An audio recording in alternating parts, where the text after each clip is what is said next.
mañana vamos a, con la ayuda de Dios, poder meditar un mensaje muy hermoso, muy bonito que impactó mi vida en el momento en el que lo estaba aprendiendo y estudiando. Antes de poder iniciar, quisiera que pudiésemos cerrar nuestros ojos y poder clamar nuevamente para que el Espíritu Santo de Dios pueda llenar este lugar. ¿Les parece? Oremos. Querido Dios, esta mañana, oh Dios, nuevamente venimos ante ti, porque confiamos que tú nos escuchas. Confiamos que tu oído está dispuesto a escuchar la voz de aquellos que claman a ti, oh Dios.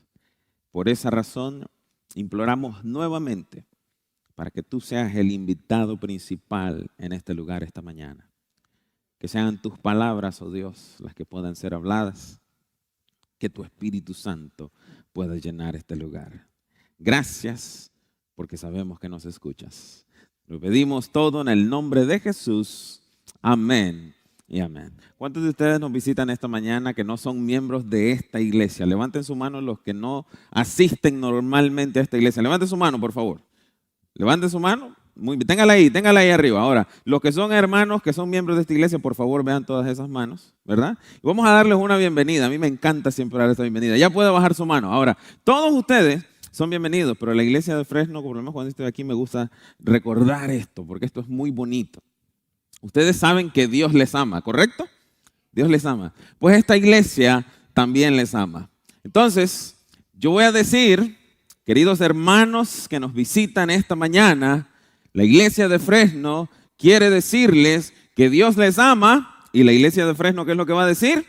Y nosotros también, pero fuerte, para que ellos sepan que es cierto, que nosotros también les amamos. Queridos hermanos que nos visitan, todos ustedes los que levantaron sus manos, esta mañana queremos decirle que la iglesia de Fresno, perdón, lo dije mal, estoy nervioso. Quiero decirles que Dios les ama y nosotros también. Sean todos bienvenidos. Las personas que nos acompañan a través de nuestro canal de YouTube, en Facebook y en todas las plataformas virtuales en las que esta mañana estamos tratando de llevar el mensaje, quiero decirte a ti también que Dios te ama y esta iglesia también te ama. Sean todos ustedes muy bienvenidos. Ok, ahora, el título del sermón esta mañana está ya en la página de nuestro video en YouTube. Algunos de ustedes tienen su hojita, los que vinieron más temprano, ¿verdad? Se les entrega una hoja en la mañana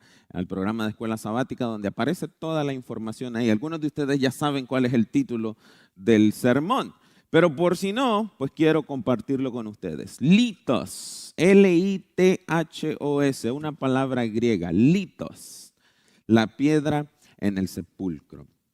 ¿Saben?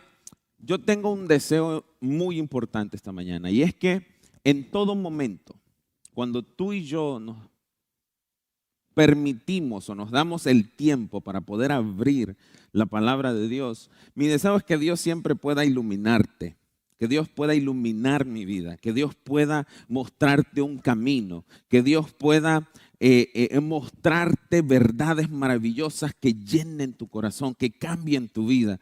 Que nuestro Creador pueda ser glorificado en todo momento cuando tú y yo abrimos la Biblia. Y esta mañana es mi deseo que al estar aquí tú puedas recibir palabras que llenen tu corazón. ¿Saben?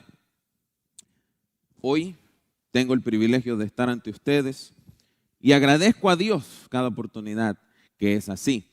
Y ustedes saben que cuando yo estoy acá me gusta hacer muchas preguntas. Y me gusta que ustedes contesten, me gusta que ustedes hablen y me gusta escuchar su opinión, porque eso nos ayuda muchísimo. Entonces quiero iniciar con dos preguntas que yo sé que nos van a ayudar a romper el hielo. La primera pregunta, y el de ustedes crea tiene la respuesta, por favor dígala. No levante la mano, solamente dígalo y a lo mejor yo lo voy a poder escuchar. Primera pregunta, ¿qué idioma hablaba Jesús?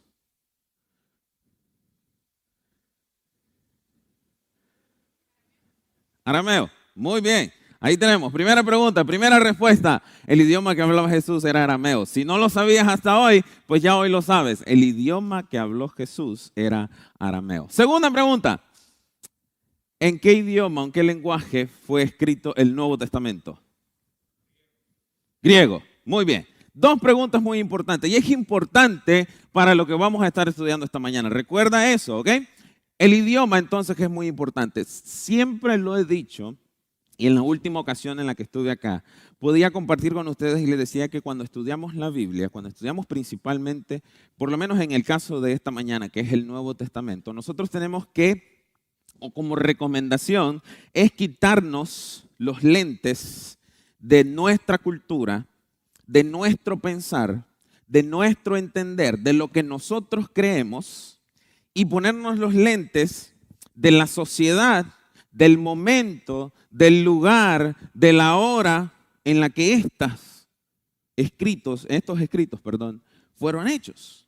Quitarnos los lentes de nuestro creer y ponernos los lentes de la sociedad del Nuevo Testamento, de la cultura del Nuevo Testamento, del idioma del Nuevo Testamento, de las costumbres del Nuevo Testamento, porque eso nos ayuda a entender muchas cosas que a veces parecen no tener sentido cuando leemos la Biblia. Yo no sé si le ha pasado a usted alguna vez que de repente lee algunas frases que no tienen sentido, pero para ellos en el momento en que lo escriben tiene mucho sentido y entonces nos crea algo que a los que nos gusta predicar, siempre usamos mucho esta palabra, nos crea algo que nosotros conocemos entonces como el contexto. Entonces, el contexto de un versículo bíblico nos puede ayudar a entender muchas cosas. Y dentro del contexto hay otro contexto que nos da una montaña de información que hace entonces que una sola palabra en un versículo bíblico encierre mensajes poderosos que nosotros simplemente no los vemos, porque estamos leyendo todo con nuestros lentes, con los lentes de lo que nosotros creemos y pensamos. Ahora, con el estudio de una sola palabra se pueden escribir libros enteros. ¿Saben?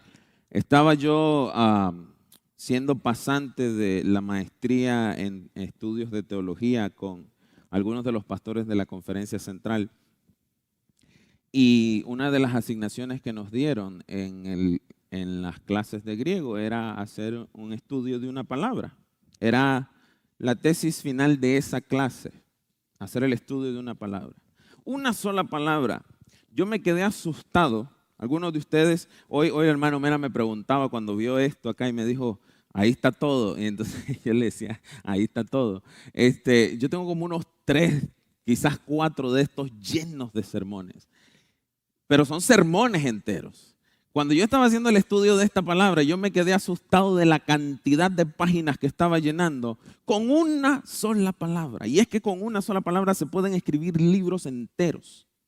Y esta mañana, el mensaje que Dios quiere traerte a ti está basado en una palabra muy importante, litos, la piedra en el sepulcro. Entonces, esta mañana quiero que vayamos rápido a nuestra lectura bíblica. Entonces, entendiendo todo esto, esperemos que podamos entonces dar sentido a lo que estamos queriendo llegar. Mateo, el libro de Mateo, nuestra lectura bíblica nos lleva al capítulo 27 de Mateo.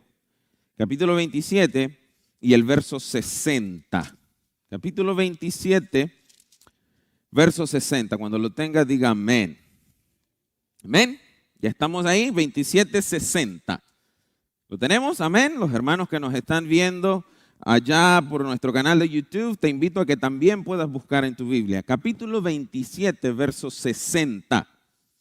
Dice así: y lo puso en el sepulcro nuevo, coma, que había labrado en la peña, punto y coma. Y después de hacer rodar una gran piedra, a la entrada del sepulcro se fue. Muy bien. Ahora, voy a empezar poniendo a prueba un poco tu curiosidad al leer un versículo de la Biblia. Capítulo 27, verso 60. Quiero que me digas, ¿Qué te llamó la atención de este versículo? ¿Alguno de ustedes? Levante su mano si quiere o solamente dígalo, no hay ningún problema. Capítulo 27, verso 60. Y lo puso en su sepulcro nuevo y había labrado en la peña, y después de hacer rodar una gran piedra a la entrada del sepulcro se fue. Algo que te llame la atención de este versículo. Algo. Lo puso. ¿A qué puso? Muy bien. ¿Qué más?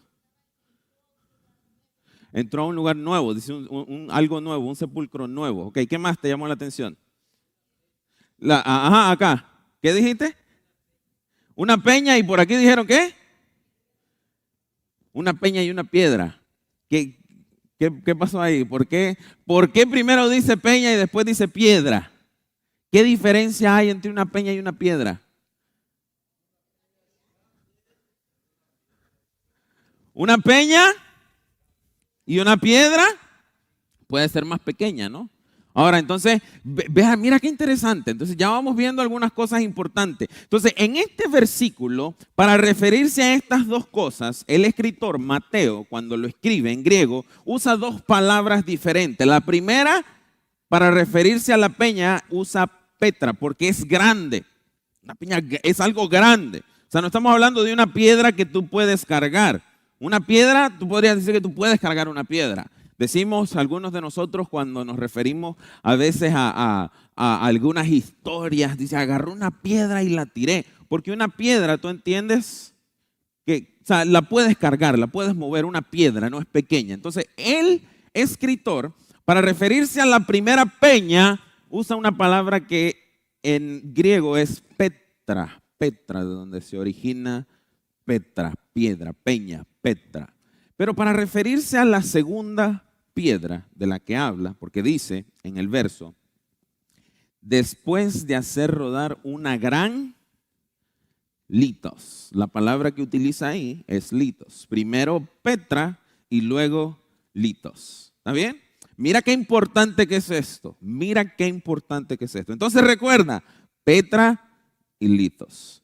Ahora, en la lección de esta semana, nosotros estábamos estudiando muchas cosas importantes. Habían 4 verdades, decía Pablo, y no llegamos a esa parte en la lección, y yo estaba ansioso por llegar a esa parte de la lección, porque yo dije, va a estar fresquito para cuando entonces a mí me toque predicar. Hay 4 verdades que Pablo en el Nuevo Testamento, él decía que necesitaba que la iglesia de Efesos pudiese recordar esas 4 verdades. Y no las voy a decir las 4, pero había una con la que él iniciaba y él decía, la resurrección de Jesús de entre los muertos es una verdad crucial para el cristiano. Era una verdad crucial para la iglesia de Efesos. Recordar que Cristo había resucitado de entre los muertos es una verdad, dice Pablo, que la iglesia de Efesos necesitaba tenerla presente en todo tiempo. Ahora, ¿por qué es tan importante hablar de la resurrección de Jesús? Mira, habemos muchos que nos enfocamos mucho en hablar de la crucifixión de Jesús. Y es maravilloso hablar de la crucifixión de Jesús. Pero más maravillosa que la crucifixión de Jesús, adivina qué es. La resurrección de Jesús entre los muertos.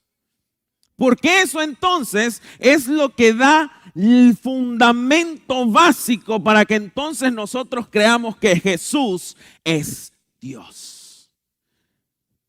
Que Jesús puede, que Jesús es. De otra forma, entonces Jesús hubiese sido un gran personaje, como muchos grandes personajes han habido en la Biblia o en la historia de la humanidad. Hay grandes personajes de los que se pueden hablar cosas muy buenas. Y ustedes pueden nombrar algunos de ellos. Dentro de la historia norteamericana podríamos hablar incluso, por ejemplo, de Martin Luther King. Maravillosas cosas podemos decir de él. Cambió una generación completa. Y de esa misma forma, todas las diferentes culturas podrían tener un hombre del que pueden hablar cosas maravillosas. Que hicieron cosas maravillosas, pero eso es todo. Vivieron, nacieron, vivieron, murieron. Jesús nació, vivió, murió y resucitó. Y eso es la gran diferencia. Ahora, cuando yo digo que Jesús resucitó, hermano, ustedes y yo tenemos que decir amén, gloria a Dios, aleluya. Porque es que esa es la esencia de lo que nosotros como adventistas creemos. Somos adventistas, ¿por qué? Porque creemos que Jesús, ¿qué? Primero que Jesús, ¿qué? Y después que resucitó, ¿qué hizo? Segunda verdad de la que decía Pablo, se fue a sentar ¿dónde? A la diestra del Padre. Y otra verdad, ¿por qué somos adventistas? Porque creemos que Jesús murió, resucitó, ascendió y vuelve pronto. Amén. Entonces la resurrección de Jesús es maravilloso. Cuando alguien te diga Jesús resucitó, tienes que decir aleluya, Jesús resucitó. Porque es el fundamento de tu fe. Es el fundamento de nuestra fe. ¿Saben? Entonces yo quiero llevarte a este momento. La crucifixión y muerte de Jesús ha sido el evento más visto en la historia del universo. Voy a permitirme sacar mi teléfono para poder leerte una cita de el espíritu de profecía, deseado de todas las gentes. La hermana Ellen G. White dice lo siguiente con respecto a este evento. Con asombro, los ángeles presenciaron la desesperada agonía del Salvador. Las huestes del cielo velaron sus rostros para no ver ese terrible espectáculo. La naturaleza inanimada expresó simpatía por su autor insultado y moribundo. El sol se negó a mirar la terrible escena. Sus rayos brillantes iluminaban la tierra a mediodía cuando de repente parecieron borrarse.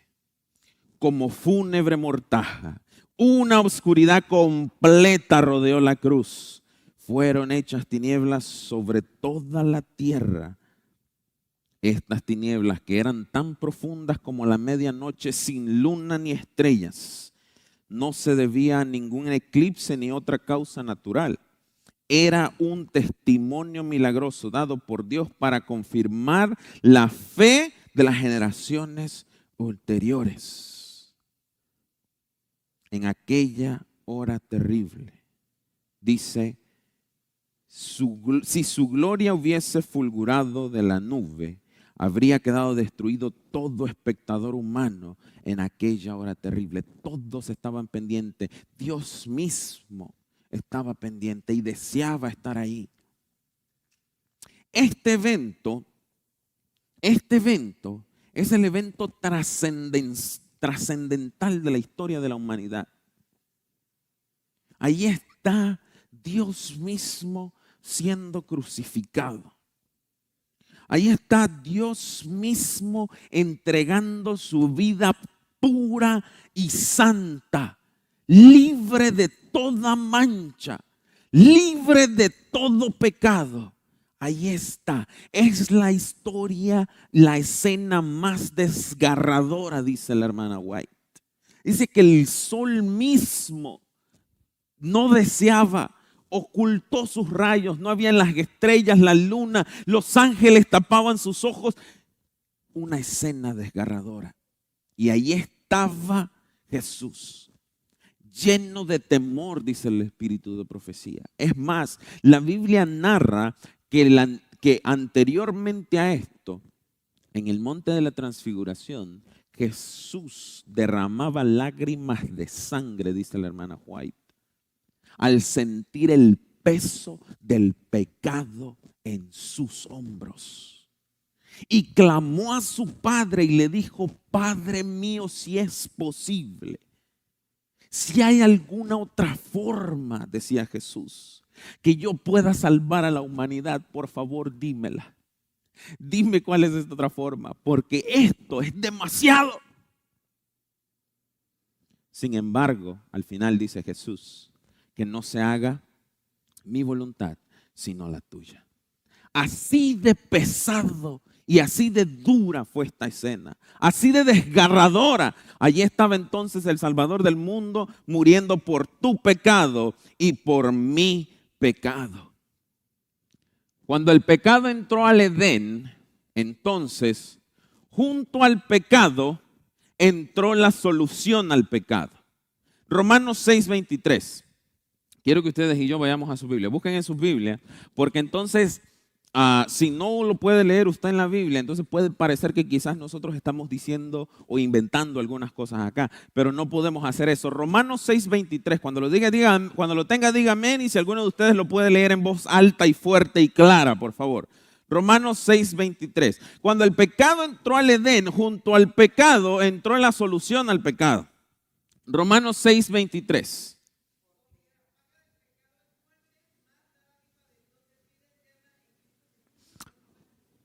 Muy bien. Entonces, la paga del pecado es ¿qué? Muerte. Cuando el pecado entró, entonces entró la solución al pecado. Si tú pecas, mueres. Dios le dijo a Adán y a Eva, el día que comieras de ella, ciertamente morirás. Entró el pecado, la solución al pecado es muerte. Tú cometes pecado, tu paga por tu pecado es morir. Sin embargo, dice el escritor, más la dádiva de Dios es ¿qué? Vida eterna ¿en quién? En Cristo Jesús, Señor nuestro. Entonces era una cuestión de muerte eterna y era una cuestión de vida eterna la crucifixión de Jesús. Muerte eterna o vida eterna. La muerte de Jesús entonces cumple la primera parte del plan. Jesús debía morir, debía ser crucificado, debía ser llevado como una oveja, decía el profeta, para ser trasquilado, para ser destrozado. Era la primera parte del plan. Jesús debía morir. Y cuando Jesús muere, hay una pequeña, muy pequeña oportunidad en la que el enemigo de las almas se siente victorioso. Porque Satanás dice, Jesús ha muerto. Ahí está, murió. Yo soy el dueño de la muerte. Está en mi terreno. Aquí yo puedo trabajar. Jesús murió. El momento en el que Jesús muere, Elena G. de White narra que hay desolación por completo. Hay gente que camina a sus hogares y dice, ¿qué acaba de pasar? Hay mucha gente que no entendía qué era lo que acababa de pasar. Cuando Jesús muere, está el centurión y dice, verdaderamente este eres el Hijo de Dios. Hay otros que dicen, por fin logramos nuestro objetivo, ya se acabó el problema Jesús. Para muchos Jesús era un problema y dijeron, resolvimos el problema. Cuando Jesús muere, hay silencio sepulcral. Puede sentirse que la muerte ha sido victoriosa. Y los apóstoles son los primeros en sentirse así. Porque ellos esperaban que de alguna manera, mientras Jesús estaba en la cruz, de alguna forma los ángeles iban a descender y Dios iba a hacer algo milagroso y lo iba a rescatar de la cruz. Ellos se imaginaban eso. Porque ellos sabían que ese que estaba ahí es el Hijo de Dios. Y cuando ven que Jesús muere, están, ¿y ahora? La muerte triunfó. Dicen que muchos de ellos caminaban y mientras iban caminando, alejándose de aquel lugar, empezaron a cuestionar muchas cosas. Mateo, uno de ellos, dice el Espíritu de Profecía que él hasta se separó un poquito de los apóstoles al escuchar las conversaciones que estaban teniendo, porque él dijo, en algún momento estos se van a recordar que yo era socio de los romanos y se les va a olvidar que yo soy apóstol y me va a ir mal. Entonces dice que en un momento Mateo hasta se alejó un poquito y dijo, no vaya a ser que esto se les olvide y me meto a problemas. Imagínate al punto que afectó la muerte de Jesús. En aquel tiempo, el proceso fúnebre, los entierros, eran muy diferentes a lo que son hoy en día. Entonces, el proceso de enterrar a alguien constaba de 2 pasos. Y mira qué importante que es esto. Primer paso, los muertos eran embalsamados. Luego de que era declarado muerto alguien, los muertos eran embalsamados, eran envueltos y eran puestos en el sepulcro a descansar. Primer paso de un entierro en el Nuevo Testamento. ¿Ok? Se embalsama el cuerpo, se envuelve y se pone en el sepulcro a descansar. Nuestra lectura bíblica se puso en el sepulcro a descansar. ¿Ok? Segundo paso, luego de un año, ¿bien? Se cumplía un año entonces de que aquella persona murió, fue envuelto, fue embalsamado, fue puesto en el sepulcro. Un año después, los familiares volvían al sepulcro, removían la piedra, sacaban todos los huesos, ya en estado de descomposición todo el cuerpo, sacaban todos los huesos y todos estos huesos eran llevados a un osario familiar donde estaban todos los huesos de todas las generaciones anteriores y ahí eran puestos los huesos. El sepulcro era preparado para que entonces el nuevo familiar que muriera pudiese pasar el mismo proceso otra vez. Moría, embalsamado, envuelto, puesto a descansar. Un año después se sacaba y así se mantenía siempre un sepulcro disponible. Mira qué interesante que es esto. Recuerda esto, ¿ok? Habían 2 pasos en un entierro. Ahora, si volvemos a nuestra lectura bíblica, capítulo 27, verso 60, quiero que vuelvas a Mateo, capítulo 27, verso 60.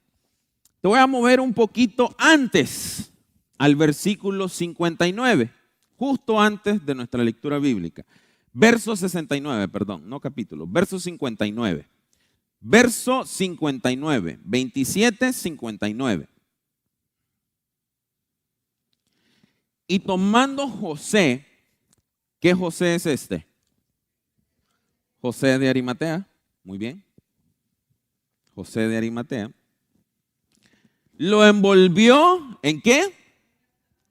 Una sábana limpia. Entonces, esto es porque era parte del proceso, ¿verdad?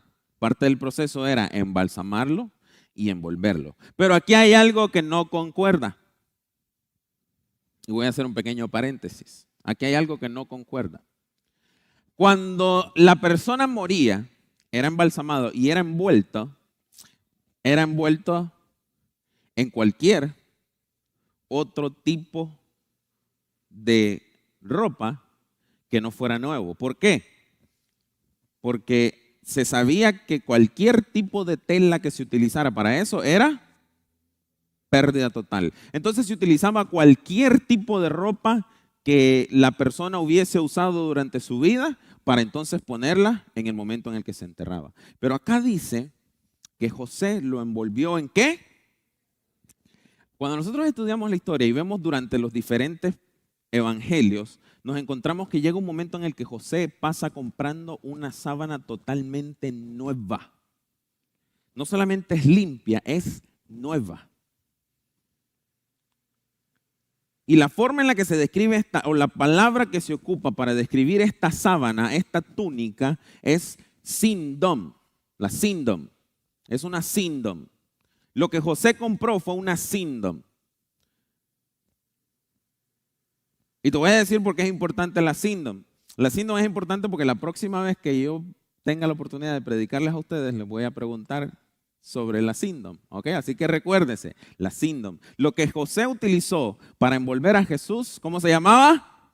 Sindom. Esa sábana limpia de la que habla el verso bíblico, lo vamos a estudiar más a fondo. Te voy a preguntar por la sindom, recuerda. Ahora, volviendo entonces, verso 60. Dice, fue puesto en un sepulcro, ¿cómo? El sepulcro era nuevo. ¿Sabes? Jesús nunca mereció un sepulcro. Pero cuando tuvo que ir a un sepulcro, qué bueno que era un sepulcro nuevo. La cruz que cargó Jesús tampoco era de él. Ese sepulcro al que Jesús fue llevado tampoco era de él. Era de Jesús de Arimatea. Porque Jesús nunca, de José de Arimatea, Jesús nunca mereció un sepulcro, por lo tanto no tenía un sepulcro. Cuando Jesús fue muerto, no había dónde ponerlo. Porque él no tenía un sepulcro, porque nunca mereció un sepulcro. La cruz que Jesús carga tampoco era su cruz. ¿Sabes por qué? Porque Jesús nunca mereció una cruz. La cruz que Jesús iba cargando era la cruz de ¿quién? ¿La cruz de quién? Era mía, era suya.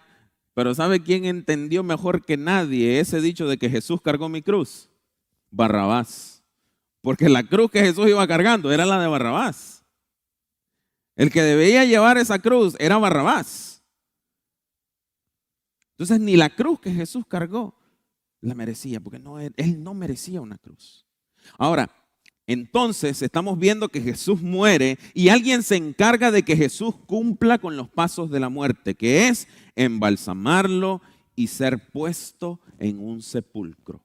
Luego de que es puesto en el sepulcro, son enviados centuriones para que puedan guardar la tumba. ¿Por qué? Porque todos tienen miedo de que entonces los apóstoles, para hacerle creer a la gente de que Jesús era alguien especial, durante la noche iban a sacar el cuerpo de Jesús, iban a decir resucitó, y entonces una nueva creencia iba a existir, que Jesús resucitó entre los muertos, porque no se podían permitir eso. Entonces mandaron guardas para que estuvieran vigilando la tumba, el sepulcro de Jesús.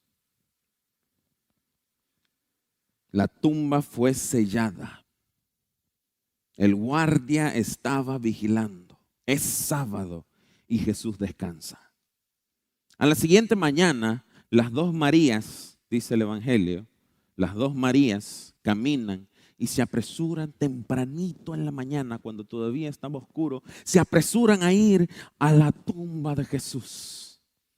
Ellas tienen algún tipo de esperanza de que algo va a suceder. Y corren y van a la tumba, todavía estaba oscuro. Mateo capítulo 28. Ahora nos movemos un poquito más adelante. Mateo capítulo 28, versículo 1.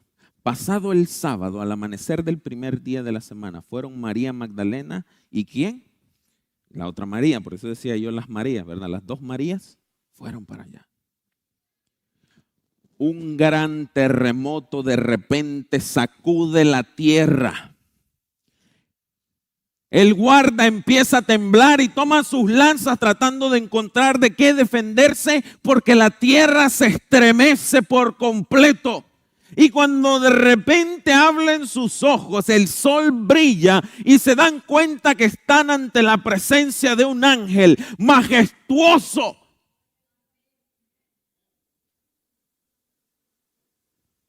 Versículo 2. De pronto hubo un gran terremoto. Les prometo que ya estamos casi terminando. ¿Por qué hubo un gran terremoto? Dice la Biblia. Porque el ángel del Señor descendió del cielo y acercándose, ¿qué hizo? Removió la piedra y se sentó sobre ella. Acercándose, ¿movió qué? ¿Qué movió? ¿Una Petra o litos? ¿Qué creen ustedes? ¿Petra o litos? Muy bien, muy bien. Entonces, el escritor usa en este verso bíblico no la palabra Petra, sino litos. Movió la litos. ¿Por qué usar esa palabra si era una piedra como? ¿Ustedes creen que era una piedra pequeña que podía cargar a alguien? Está más cercano a ser una roca. Está más cercano a ser una peña porque no la puedes cargar. No es una piedra que puedes cargar. Sin embargo, dice, el ángel removió la litos. ¿Saben? Litos también significa piedra. Y hubiese sido más apropiado quizás usar otra palabra porque es una palabra, una piedra tan grande. Quizás lo más apropiado hubiese sido usar la palabra Petra, una roca grande, porque era una roca grande. Sin embargo, la palabra que se utiliza es litos. Y esto sería verdad si el decreto que el ángel está haciendo, cuando el ángel está moviendo esto, hubiese sido más consecuente si se hubiese usado la palabra Petra, si lo único que el ángel estaba haciendo era removiendo una piedra. Pero no, quizá lo que el escritor está tratando de decirnos es otro mensaje más poderoso. Removió la litos. ¿Por qué removió la litos? ¿Saben? Es interesante que el origen de la litos, ahí es donde se origina una palabra que nosotros utilizamos hoy en día, el origen de la palabra lethal en inglés o letal. ¿Qué significa letal? Algo que es letal es ¿qué? ¿Es algo qué? Letal es algo que es algo que ¿qué? Algo letal es algo que ¿qué? Es algo que mata. Lethal. Es letal. Litos. De ahí se origina la palabra lethal en inglés, letal en español. Y es interesante que yo te vaya a esto porque entonces, en aquel entonces, ¿sabes cuál era el método más favorito por la sociedad del Antiguo Testamento para ser letales a la hora de emitir un juicio? ¿Cuál era el método favorito de ser letales ellos con las personas que debían castigar? ¿Cuál era? Apedrear. Si ustedes se dan cuenta, a esta gente le encantaba apedrear a todo el mundo. Era el método letal más preferido por esta sociedad. Litos. Cada vez entonces que se usa o se habla de que ellos apedreaban a muerte a alguien, adivina qué palabra se utiliza. Litos. Entonces, litos en aquel entonces no solamente era sinónimo de una piedra que tú podías agarrar, sino que también se utilizaba para hablar de ¿qué? De muerte, algo letal. Litos, letal, muerte, litos, también equivale a muerte. Sin embargo, todos tienen miedo. Ven al ángel mover la litos. Y tienen miedo. La tierra tiembla. Hay temor. Están en la presencia de un ser celestial. Y mientras Él mueve litos, hay temor. Pero yo te digo a ti, hermanos, que el ángel haya removido la litos es una muy buena noticia. Este es un mensaje poderoso. Y yo te quiero preguntar a ti algo, para entonces ya ir finalizando. Cuando el ángel remueve la litos, ¿dónde está Jesús? Y mira qué importante, por eso digo, hay que ser curioso cuando uno lee la Biblia. Cuando el ángel remueve la litos, ¿dónde está Jesús? ¿Dónde está Jesús? O sea, cuando el ángel remueve la litos, ¿sale caminando Jesús de la tumba? Y entonces, ¿para qué removió el ángel la litos? Aleluya. Entonces, ¿ves qué maravilloso que es una sola palabra? Cambia un mensaje por completo. Cuando el ángel remueve la litos, Jesús ya no está ahí. Jesús ya es victorioso sobre la muerte. Jesús ya resucitó. Pero el ángel te está dando un mensaje a ti y a mí cuando él remueve la litos. Cuando litos significa muerte, cuando litos significa letal, el ángel te dice, ¿la qué? La muerte ha sido ¿qué? Removida. La muerte ha sido vencida. La muerte ha sido vencida por Jesús, el Hijo de Dios. Aleluya. La litos fue removida. El mensaje de este ángel es maravilloso. Él te dice a ti y a mí, querido hermano, sí, la muerte era el precio que tú tenías que pagar. Romanos 6:23, ¿lo recuerdas? Pero en este momento yo proclamo un mensaje y el mensaje es: la litos ha sido removida. La muerte ha sido removida. Tu pago ha sido levantado.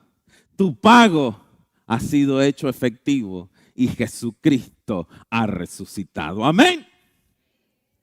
La litos fue removida. ¿Sabes?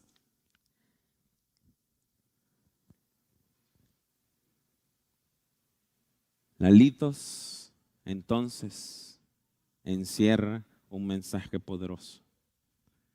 Cuando tú y yo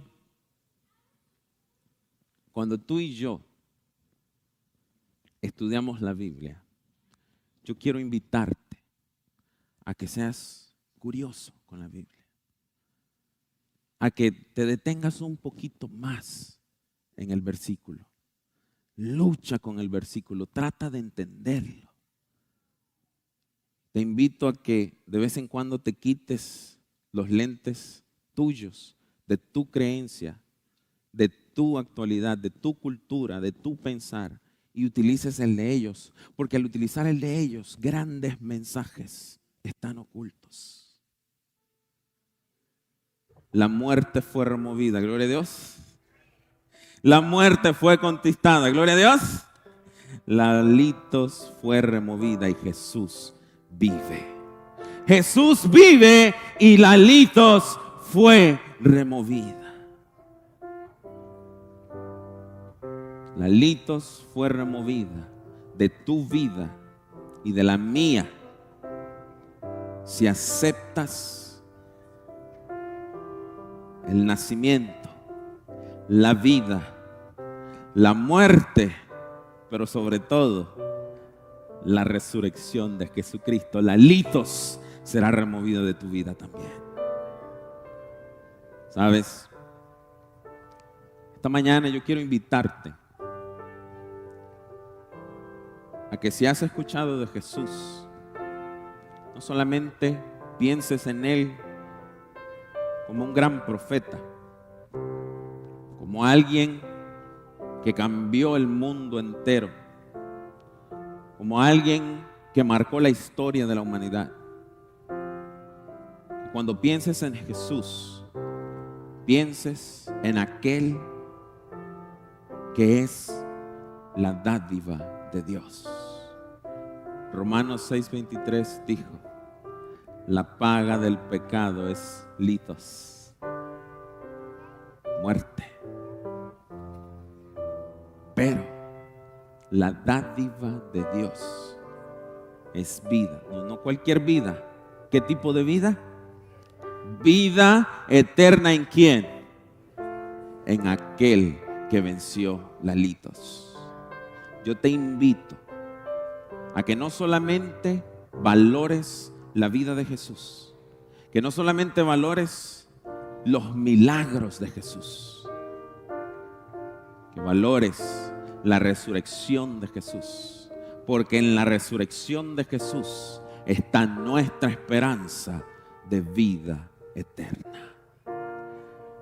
Si tú quisieras que yo ore por ti esta mañana, para que Dios pueda confortar tu corazón y hacerte sentir victorioso en medio de las luchas, yo quiero invitarte a que te pongas en pie ahí donde estás. Si esta mañana tú quieres decir: Señor Jesús, yo acepto que tú eres triunfante entre la muerte, que no solamente fuiste un gran predicador, sino que eres Dios mismo resucitado de entre los muertos, para que cuando yo te acepte, acepte tu dádiva, que es vida eterna. Dios te bendiga. Déjame orar por ti. Querido Padre, esta mañana tus hijos hacen una declaración pública de cuánto te necesitamos. Padre, tú eres nuestra dádiva. Te pido pues que puedas escuchar estas oraciones que en silencio están siendo levantadas a ti, oh Dios. Tú conoces a cada uno de tus hijos que se ha puesto en pie esta mañana. Tú los formaste, son obra de tus manos. Tú conoces, oh Dios, sus luchas, sus batallas, sus pruebas, sus alegrías, sus tristezas. Y es por eso que esta mañana, oh Dios, elevo una oración para que tu Espíritu Santo pueda tocar sus corazones, pueda darle la certeza, oh Dios, de que ese mismo Jesús que resucitó y venció a la muerte puede traer la solución que sus vidas necesitan. Padre, confiamos en tu promesa de que tú eres vida eterna. Permite pues que con corazones dispuestos podamos aceptar tu dádiva, oh Dios, que es vida eterna en Cristo Jesús, Señor nuestro. Te pedimos todo esto, Dios, no porque en nosotros haya algún mérito, sino porque todo cuanto clamamos a ti lo hacemos bajo los méritos de aquel que derramó su sangre en la cruz del Calvario, de aquel que murió, que fue sepultado y que resucitó para darnos salvación y vida eterna. Te lo pedimos en el poderoso, glorioso, maravilloso y triunfante nombre de aquel que está sobre todo nombre, en el poderoso nombre de Cristo Jesús. Amén y amén.